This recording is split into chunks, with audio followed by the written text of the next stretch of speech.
Hi, and welcome back. Today we're going to be talking about the growing sentiment within the business corporate sector of the gaming industry, which is that you don't own your games. In case you don't know exactly what I'm talking about, very recently there's been this example with the Crew that launched in 2014 and is no longer playable. You might be wondering, why isn't it playable? Well, the Crew, despite being an almost primarily single player game, requires you to be always online. This has made it so that now that the servers have shut down, there's no way to access the game.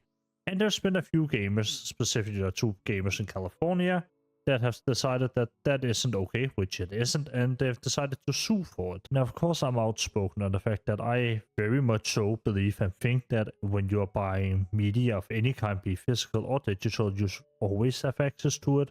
It shouldn't be a license. It should be something that you are allowed to play even when there isn't internet. That is what I personally believe. And I personally also believe and stand by the fact that if you're buying a game physically, so you're buying a actual thing you can hold, you should 100% be able to also download the full game from that disc or multiple discs if we need to go there. That is all fine, but we need to be able to play the media that we purchase always, in my opinion. If it was in my ideal world, you should have a single player mode for any game, and if it's an MMORPG, you should be able to host private servers. Now, Ubisoft is of a very different mindset, you see, because when this lawsuit was filed, and now that Ubisoft have had some time and they've answered back, they answer back with this. Plaintiff also have not plausible alleged injury as required to establish standing, because the access they received to the Crew is entirely consistent with what Ubisoft marketed to them, specifically the representation on the Crew's packaging and in Ubisoft's terms of use. Plaintiff's alleged injury at the point of sale by virtue of their purchasing only a limited license to play the Crew rather than full ownership and unrestricted right to play the game in perpetuity. But their complaint undercuts these allegations on its face. The packaging contains a clear notice that Ubisoft could cancel aspects that were required to play, thus putting plaintiffs notice on that they did not have the unconditional access and ownership. Basically, this is all fancy legal jargon to tell you you never purchased the game. You actually just purchased the license to play the game, and that Ubisoft, they can cancel it at any time. It doesn't matter what you want. They can cancel that game whenever they want to, regardless of how you purchased it. As if you have ever played one of those games, you have seen like the big legal pop-ups in terms of use. Yeah, that is essentially where you as a customer agree to the fact that, yeah, this game can go offline. And if you have purchased it physically, there's a little notice on the box that also shows that, well, the game can actually go offline, meaning that it's just completely unplayable. Now, this is one of those things that I consider a really big unspoken about problem, as this is essentially the equivalent of you purchasing a fully functioning product, and then a few years later, the person who you purchased the product from comes in with a hammer and destroys it, and then tells you, actually, you remember you sent a little paper with me that says you don't own that item and that I could take it away from you at any point? That is essentially what this is on the very most fundamental basis. Of course, you can argue to whether or not this is important. I think it absolutely is. As a game like The Crew, while it might not be my cup of tea, there's definitely somebody out there whose cups of tea this is. There's somebody who played this as a fucking child, and this is like their favorite game of all time. And more than that, I think it is important in the more bigger context of things, in the fact that this is another one of those games that might just be lost forever. And the solution is so simple. Release a single player mode, allow people to host private servers.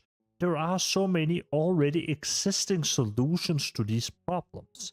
And it is incredible that we don't see Ubisoft just use one of them. And it's funny, right? Because Ubisoft actually decided to use one of those solutions on the two newer Crew games, with the three where they conceded and are gonna add single player modes to the games. Why not just add it to the first game as well, man? What? It makes no sense. It's not something that's super expensive to do. Programming multiplayer tends to be harder than programming single player, and it's just one of those things where it just doesn't make any sense. Just do it. You'd also gain some sales through, just in general having the game around for a little bit longer. And the thing is, with a lot of these games that are being taken offline and things that aren't accessible anymore, there are, of course, both memories in there, but it also opens the floodgate for things such as piracy, as there are usually ways to make a lot of these games work, even if they have been taken offline. A good example of it is Warhammer K, the MMO that went offline a good while ago and has now come back online with more players than they have before, and they're getting new updates via fans. It is essentially a privately run server that is getting new updates, that is getting all new content, entirely made by fans for fans.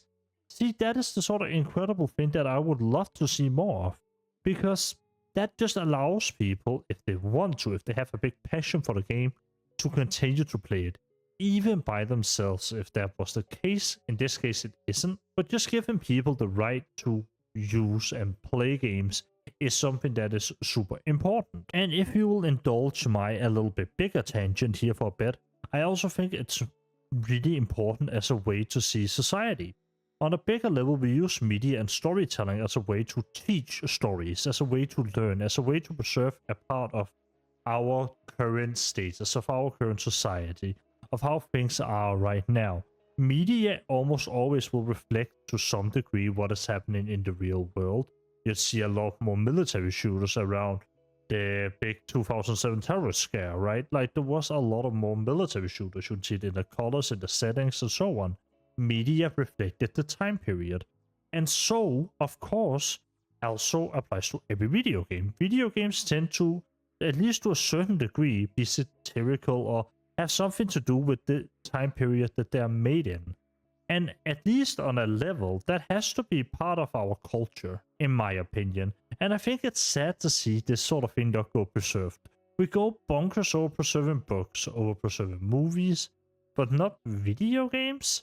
It makes not a whole lot of sense to me. I think it's one of those things that, while it isn't considered super important now, in the future it definitely will be, almost regardless of what tricks publishers try to play on us. And honestly, I think when it comes to all of this, another very big push away from you owning your games that's been lately is subscription services. I am a huge fan of Game Pass. I love my Game Pass.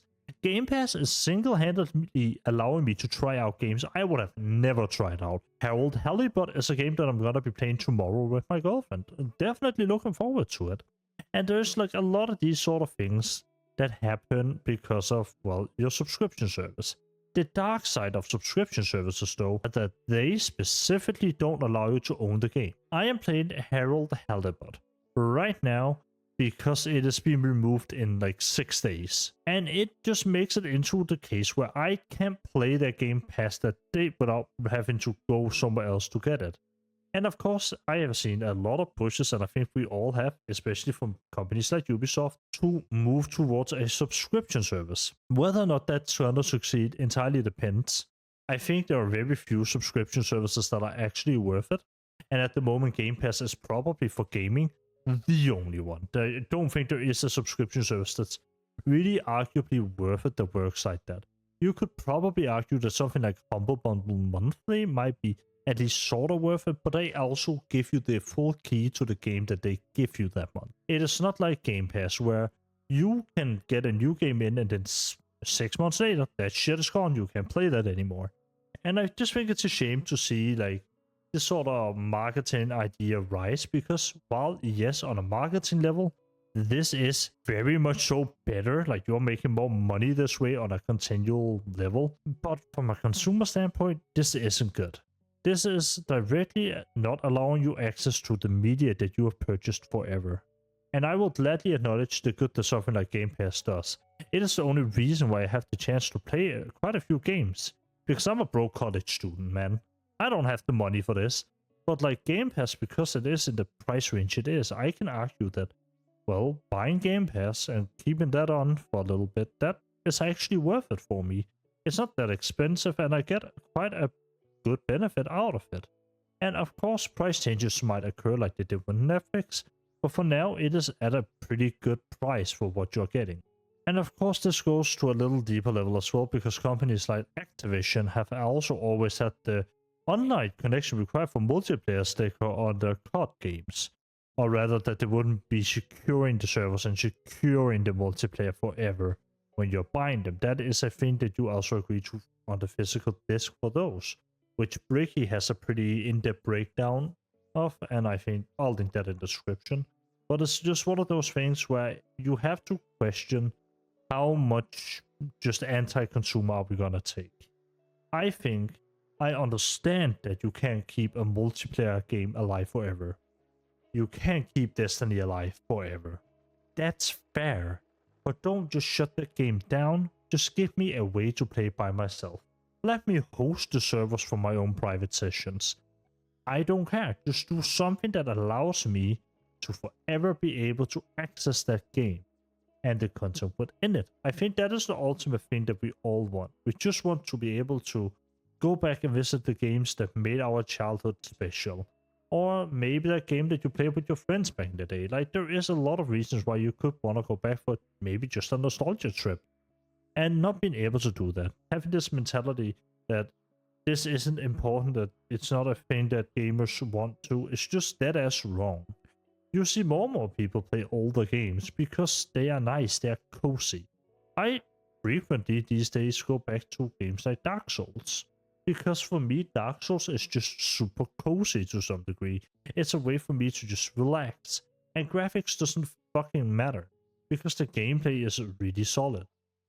And yeah, honestly, that's about it. Thank you for listening to my rant about this. It's something that I'm super passionate about, and there's a lot of sources that you can go to read more about it. I'll link the Ricky video, Motor Horse video, and I'll link the Ross's lawsuit and like his entire Safe Games campaign. I'll link them all in the description so you can be a part of making sure that gaming has a future and that we can access our games that we all love, that we all want to be able to play. And with all of that being said, thank you so much for watching, and I hope I'll see you all in the next one. Bye.